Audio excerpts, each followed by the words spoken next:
Isaac, vieilli et affaibli par l'âge, sentait que ses jours sur terre étaient comptés. Presque aveugle, il convoqua son fils aîné, Ésaü, et lui dit : « Mon fils, va chasser du gibier et prépare-moi un bon repas.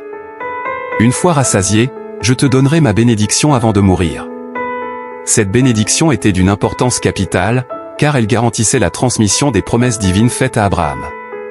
Ésaü partit aussitôt pour chasser, mais Rebecca, leur mère, avait entendu la conversation.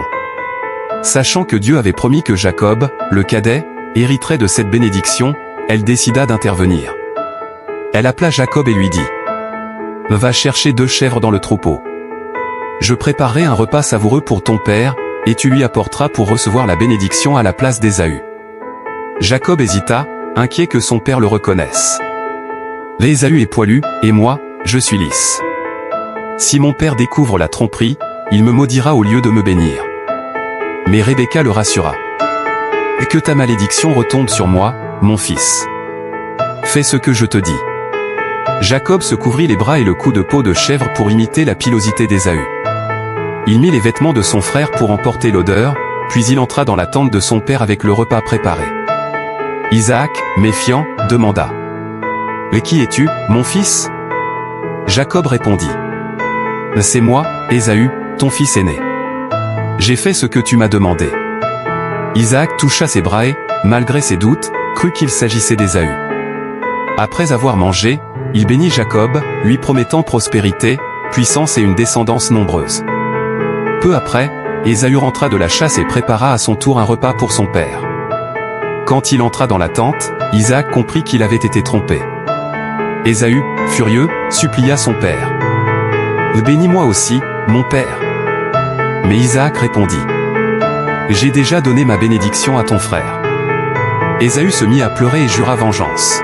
« Quand notre père mourra, je tuerai Jacob. » Apprenant cela, Rebecca conseilla à Jacob de fuir chez son oncle Laban, en Mésopotamie.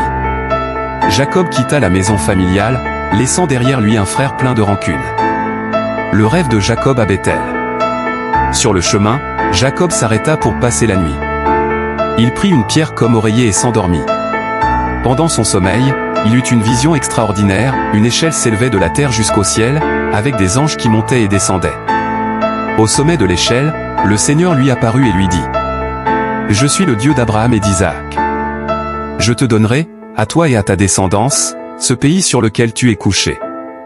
Je serai avec toi et je ne t'abandonnerai jamais. » À son réveil, Jacob, ému par cette rencontre divine, déclara : « Certainement, Dieu est dans ce lieu, et je ne le savais pas. » Il nomma cet endroit Bethel, qui signifie la maison de Dieu, et fit une promesse.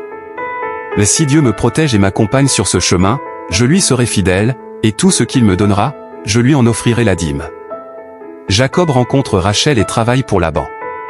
Jacob continua son voyage et arriva près d'un puits en Mésopotamie. Il y rencontra des bergers qui lui parlèrent de Laban, le frère de sa mère.